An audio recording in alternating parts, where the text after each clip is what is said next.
All right, ladies and gentlemen, this is Brett Jolly for People Like Us. And what it is today is that we're trying to give another episode to bring communities together through knowledge, education, and understanding. And today we have what I consider to be one of Philadelphia's top basketball icons. And I mean that sincerely, because I've seen this guy since he was a little kid and up to this point here, and I love what he's doing, how he's graduated from one aspect to the other.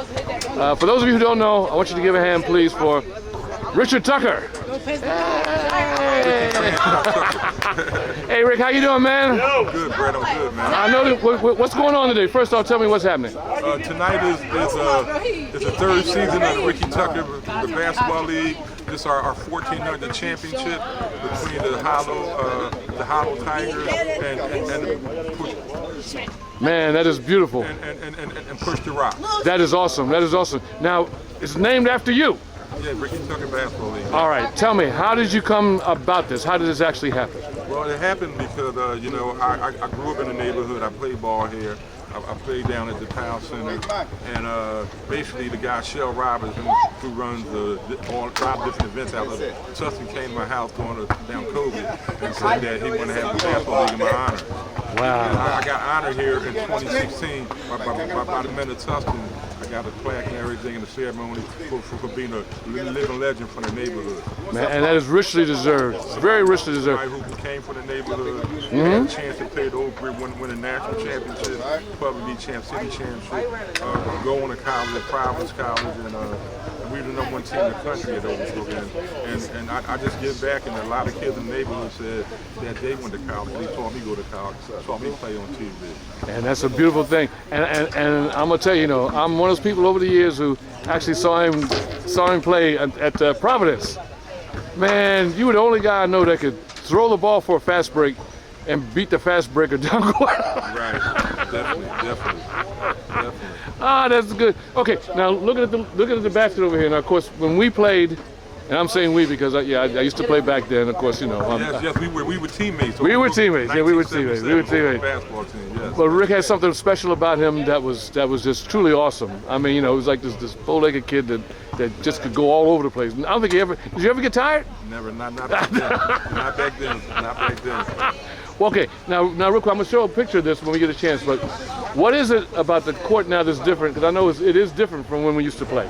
Well, what happened 3 years ago, the Mama Foundation and Nancy Lehman Charities, they decided to change the court and Lakers Club on honoring Kobe and Gigi. When Kobe was a young man, his Uncle Chuck didn't live across the street. So his cousin Sharif and John and all of them, they played up here in the evenings up here. Wow. So Kobe must have told his wife Vanessa that he played here when he was young, growing up. So she basically remembered that, and she wanted to do this playground here in Kobe and Gigi's honor. Man, that's awesome and great. Have you ever met Kobe? Yes, I met Kobe numerous times when he was younger. I was very close to his Uncle Chubby. I know his mom Pam, and I know Joe Jelly Bean. Yeah. I met Kobe when he was younger, when Chubby used to come, and he used to run with us, but he was just so young. He was only like 11, 12 then, Well, wow, yeah, I can only imagine. So when it comes to the kids here, and there are a lot of them here, I'm gonna ask this question: What of them do you see yourself in? Do you see yourself in any of them? I see myself in all of them. Beautiful. I was a product of my environment. I was here playing here and down the street at Overbrook Powell. Yes. Which is one of the places that was an institute facility that made all of us. Overbrook Powell was where we stayed for Mr. Mason, Uncle Herb Adams, and Uncle Herb Adams, and we also played for Mr. Earl Harris in the Palace. Yes. And as the summertime came, all of us migrated over here to play Chelsea with all the old heads, all the legends, Wilt Chamberlain, all the Wiley Jones, all the best players. Man, oh man. I remember the place very well. Powell had that low ceiling. Low ceiling, yes. Yeah, it was like you couldn't shoot an arc shot in there. Right. Yeah, yeah, yeah. It was legendary. Some of the best players they Coach, get your boy, you got him now. and all over the city came from here and down there to play. Is there any place like Cal now? I mean, of course, except for here. But is there any other place like It's your fault. If you lose, it's your fault. If you win, it's you did a nice one. South Philly is Oh, plenty of leagues. if you lose, if you win, Myers and Keith Southwest. There's a lot of places, the top lot down south. There's a lot of places that have a lot of great leagues for the youth and everything, man. Oh, that's beautiful. It's all about us giving back what's given to us. This is a developmental league. Having cookouts and putting stuff like that for long. What are some of the things that you've seen as a result of what you've done to make you feel really good in regards to anybody out here? Well, what I feel is a lot of these young men get on to play in high school. They go on to play in college. They get over, some play professional overseas. But what they can do is take pressure off their parents and get a free education. That's the whole thing. Yes. And make better their lives. And it's for fellowship. Right. It's for bridging the gap between the older generation and the young generation, and having something for them to do other than negative things. And that's a beautiful thing, man. That is so cool. You know, it makes you wonder, because we had some people during our time, you know, that basically, you know, some benefit from it. Some of them, if they didn't make the team, didn't even go to school. Yes, right. You know, that's incredible. And for me, our bond formed before, but when I was fortunate to play for your father, Right. for the Winfield Wildcats. That's right, because you played baseball. You were a great baseball player. We played for the Winfield, I was over your house, you and Bill and all of us, down and. Oh, we had some fun, didn't we? All of us, and we all would play baseball at Belmont Plateau on a high level. Yes. Dude, we won the championship, didn't we? Championship, yes. That's a great thing. Just to let you know that Rick is not just a great basketball player; he was a great baseball player too. He did so many things. You know, I mean, you were truly athletic, and I always loved that about you. And your spirit was always great too. Let me ask you something. In regards to the way basketball is now, how important is the character of a ball player as opposed to his actual skill? Well, character is always important. That's what the older taught us about character, taught me about character. It's how you carry yourself on the court, but especially off the court, because people are always watching. But now your character means so much to these institutions that's going to try to give you a scholarship, because there's an investment now. Right. They spending millions of dollars to invest in you. So now they go to your neighborhood, they check your social media, they ask your parents, your friends, what he's like, you know, because it's an investment. So how you never know who's watching now. Right. So you got to have some sportsmanship, you got to be humble, and you got to play hard. But your character means everything. How you carry yourself, you hold your head up high, you be proud of who you are, and you just continue to strive for the best. And that is very, very, very, very true. You know, and I'm glad to hear you say that, because you know, the people that will be looking at this interview, they need to know. You know, you and I mean, you know, we come from a long ways back. I went into music, of course, but you know, you stayed in here and you've done some great things. And I want people to know all about everything that you do. Now I'm going to ask you this question.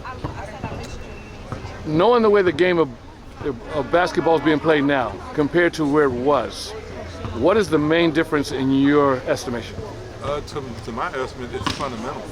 Gotcha. We were drilled on the fundamentals every single day, over and over and over and over. A lot of these guys now, they play the game outside in at 3 pointers. We play the guy inside out. You throw it down to the post, you come back out, you run your plays and stuff like that. But we had fundamentals. We had a feel for the game. We were what they call fundamentally sound. Gotcha. We had no flaws in our game because the level of competition, no matter where you played at, West Philly, South Philly, Uptown, Southwest, wherever you played in Philly, it was major competition.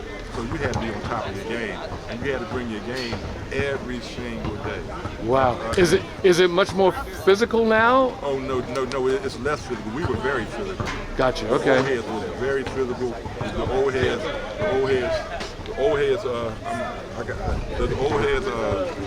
heads made sure that we were physical and you were strong, and they beat you up.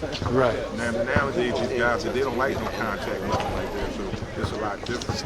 It's a lot more finesse and everything. But what we want to, what we want to try to instill that with my dream is player development. Right. It's so important that player development and individual workouts. That's what's so important. How the player gets better. In the off season, this summertime, you want to get better. You want to go back to school better than you were the year before. So you got to have somebody that assess your strengths and weaknesses, and you got to work on that. And whatever you do well, you continue doing it. You got to attack what you can do well. Right. That's what players got to do. They're not getting assessed of where they currently are. Yeah, and I remember, the fundamentals were really important, but it seems like, for some reason or another, it's lacking now. Is that what it is? It's lacking now because the game has changed. The game is more wide open. We didn't have no 3-pointers back then. Right. We didn't have 3-pointers. Right. We didn't have no shot clock back then. Right. But Right. we could play. We had the feel for the game. We wasn't all going at the same speed. Sometimes Right. you got to change your pace, hesitation, dribbling, things like that. We have more court awareness. Right. We have more floor presence in the game. So it's changed so much. So eventually we have to get back to good coaching and teach these young guys at an earlier age the basic fundamentals. Have some more clinic. Have some more time they can work out. They can learn the right way. Because once they learn the bad habits, it's hard to change it. Yeah. But we start them from the beginning and learn them the correct way, and then they can branch out to all the other kind of fancy stuff when it's needed. So today, because I know how it was back in our day, not many people dunked. The ones that could, of course, they were great.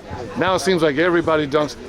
Do they put more emphasis now on the dunking part, or does it make a difference? Or well, but these guys is younger. They more athletic, and they age like taller. So most of young, all they want to do is dunk and shoot 3-pointers. Right. But it's much more to the game like that as you go up to different levels and stuff like that. You know what I mean? I got you. So at the lower level, you can do it all that, but it's always somewhere, somebody someplace better than you. Yes. So you got to always continue to work hard because somebody's working harder than you somewhere. Did Kobe have the best work ethic? Because I know he early on, Kobe always had a work ethic. He wasn't going out partying, nothing, so he was always focused. Gotcha. And Joe and his mom Pam, they had him focused. And Gotcha. they had good people in the circle. Gotcha. So he always was focused. He always wanted to be better. He always wanted to sell it, and he always wanted to challenge. Kobe would challenge him all day, because he wanted to play against the best and beat the best. Right. I understand. So let me ask you then, the GOAT is an argument that everybody comes through and everybody's talking about. In your opinion, because you've been there, who is the GOAT? To me, as far as on the high level, The greatest of all time. I would say Wilt Chamberlain, the greatest of That is different. all time to me. In my era, it would be Michael Jordan. In my era. Gotcha. Okay. But to me, in my personal opinion, Yes. To me, I was a point guard for 30 years. The greatest player I ever seen in my lifetime Yes. is Lewis Black Magic Lloyd. Oh, he was great, wasn't he? Bar none. The things that I've seen him do in the 30 years I was his point guard is unbelievable. Oh yeah. On the highest level, from one level to the next level to the next level. Being a center at 6'2" and a half in high school. Yes. And then going to college and leading Drake in the nation and scoring second and rebounding and being a 4th round pick in the NBA. Oh, he was phenomenal. And then finishing up as the #1 field goal percentage shooter in NBA when he was there. Yes. I mean, nobody's better than Lewis Black Magic Lloyd. Nobody was better than him, and I was there. When he was on Overbrook team, I was there with you, of course. Right, yeah. When he was there, and the things that guy did was absolutely incredible. Unbelievable at his size. At his size too, it's amazing the stuff he did. Now I'm asking you, considering the fact that we know what he got busted from the league from. Was that fair? Because we know there are other guys out there getting high. One thing, some other people who were jealous of Lou, they made examples out of Lou and No, it wasn't example of a but Lou was the type of guy who would never tell nobody. So everybody in the NBA respected him because when he got caught on the negative stuff, he never told them the story. Wow. And he took it on the chin, Right. as every man should. Right. And he kept pushing forward, you know what I mean? Right. But know the new, they see the negative light, but know the new, the man, Louis Black Man, the man, he was different. The man off the court. Gotcha. The nicest, most intelligent guy you ever want to meet. Yeah, he was a really good guy from what I remember of Lou. And it's a shame because his legacy should be, even though it's fairly big, it feels like it should be bigger. It should have been bigger, yeah. Okay. All right. So in the NBA now, whose games do you like the most? The games I like the most? Yes, in other words, yeah. Who do you think is a complete player? I would say, right off the top of my head, I would say Steph Curry. Steph Curry, okay. I was Steph Curry out here way before. Man, that guy got no limit to his range. I was shooting him way out here like Yes, you were. 13 years old. So all Yes, the things you- he was doing, I was doing those at 13 years old out here. When we got proof, you know what I mean? Right. I like Steph. I like the people that play the whole game. Right. Brian, players like that, Kevin Durant, all the guys that play the game the right way. I got you. Now I'm gonna ask you this question.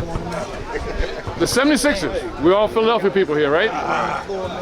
What are the chances this year, in your honest opinion?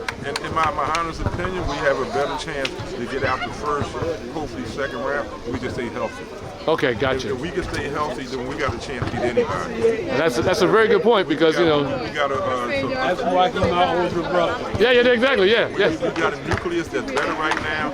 We got some dogs. We never had no dogs in a while. Right. And we got a nucleus that we really can go further if we can stay healthy. There you go. That's a good thing. And while we're at it, real quick, I wanted to get a shot of my friend who I played ball with back during the day. It's great to see him. And I can't pronounce your name. I don't think anybody can. I want you to tell me. There you go. I'll give you my government name, Anthony. Anthony, all right. That's Anthony. I played ball against him back then. All right. It's all a good thing. Thank you, Anthony. Appreciate it. I'm getting better. Okay, good. That's what's up. I know everybody here loves you, which they should. They actually should. Tell me about the people today. What about these two teams? This is an AU program. Push the Rock. They're out of West Philly. The other team in the black, that's Hollow Tiger out of the Germantown area. Okay. Both of them are very good AU programs. Okay, and what's the age range of these guys? That's 14 under. 14 under. Okay, and nobody's allowed on varsity, right? Yeah, because you can play varsity in ninth grade now. Really? Yeah, they changed it. Yeah. Man, we couldn't do that, man. No, we couldn't do it back then.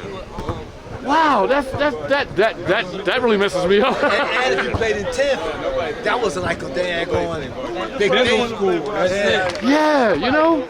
But I want to congratulate Rick as he's my older brother. Right. For saying Wilt Chamberlain. Oh yeah. Well, he's up there. He's up there. Should be Hall of Fame like Wilt. Yes, sir. I mean, don't get me wrong. Wilt did some incredible stuff though. But he also did it during a time when he was a 7-footer when they didn't have many 7-footers. Made him change the rules. There you go. It made him change the rules. All of that stuff. Now, one thing I'm going to mention, and this is real important. I saw Rick on television. I think it was probably the most proudest moment I ever had of him. He was with Providence. He was playing against Georgetown. He came down the lane, and I remember this one. He went right up into Patrick Ewing's stomach, brought the ball back like this, let it go, 3-point play. I was like, yeah, just the way I taught him. Well, Brett coming from Philly, when we had no fear. I was going to say, you had to have no fear because you Avenue. We ain't allowed to have fear. man, listen. And we had no fear because, like I tell people, when you go to college, you got security. Right. When I played in the playground in Philadelphia and everything, we had no security. Gotcha. Everybody talked to me. And that's how we was raised. We were raised tough. Right. We were raised with fundamentals down. So we Okay. can play on any level. Man, that's awesome. That's really great. Now, before we close this thing out, I want to make sure that people know, as great an athlete as you were, as energetic as you were, you've had some health issues. Yeah. Okay, can you please explain those, please? In September 11, 2019, had a heart attack. So I recovered from that. And November 1st, 2021, I had triple bypass open heart surgery. Wow. Still rehabbing from that, and I get out here a couple times a week, and I'm pushing for. I'm a fighter. Okay. Always been a fighter. Yes, that's true. All we do is fight. That's very true. I continue to fight. I continue to get better. And I continue to put a product out here and help the community. Giving back to our community, investing back in our youth. All the All about. And that is so beautiful. And this is one of the things that I want to say that I love about Ricky. You know, a lot of people when they leave ball, they leave it totally. All right, Rick is here Still giving forward. and still doing it and making an impact in what he does. Yes, sir. That's why his story needs to be told. Yes, sir. And Brett, one thing so important that I learned from the old heads, my mentors and stuff like that, life after basketball. Right, What you do when you can't dribble the ball. right, So we gotta instill to these kids. If you don't suppose you make the NBA or the same, you can still have be a part of it. You can be a referee. right, You can keep the stats. right. You can be a photographer. You can do a lot of different things. You know what I mean? That basketball or the things in your vehicle, there's something bigger than that. But if they have a career after basketball, the ball can stop eventually. So life after basketball is so important. And I'm hoping that the young people hear that, because that is like one of the most important things of this interview here. I know they're getting ready to start, and we're getting ready to end this up as well. Rick, is there anything that you want to say to anybody out there listening? Anybody listen, I want to thank you for giving me the interview. It took a while for us to get together, but I say just continue to have hope. All I had was hope. I come from the inner city, and my mom and pop was always somebody who took all the families and all our family in, and that's what I continue. I continue to help and give back. And one important thing that's important is try to, let's not give up on our youth. They never get nobody gave up on us. So even though it's difficult for them right now, we got to find a way to get them. Everybody does a little small part. What you specialize in, you'll have an opportunity to have some of these youth out. And one most important thing we do is listen to our youth. We never listen to see what's going on with you. What's going on with you? How you been? We dictate to them. But give them a voice. Get a youth voice. And they can tell you what their areas that they change. It's person-centered. Each kid is different. So you got to ask what's going on with you. What's good for you may not be good for you. Right. We got to look at it on an individual basis and don't give up on it. Beautiful, absolutely beautiful. And I guess that's one of the reasons why this league is named the Ricky Tucker League. This is at Tustin Playground. What is the address of this place? 60th and Columbia. 60th Columbia, right? Well, yeah, but technically the mailing address, 5900. 5900, okay. And it's right across from the legendary Overbrook High School. Right across from Overbrook High School. A lot of great people came from Overbrook High School. You know, a lot of people weren't that great. There was this one guy named Jolly that, who messed up his knees on this court. really, really bad. No, listen, this is an absolute pleasure. Rick, thank you so much, man. Thank you for the privilege. This was absolutely great. Thank you so much. This will be, first off, let's say that this is People Like Us, directed by Brett Jolly, and we aim to bring the community closer through interaction with each other and knowledge and education. You know, you don't know about it, it won't help you. And that's one of the reasons why we had Ricky Tucker today. Have these young people go to college, get your degree. There you go, and that's the most important part. That's the most important part. We want to thank you all very much. We appreciate it. And Rick, thank you again, man. And for everybody out there, this is Brett Jolly. We will see you next time.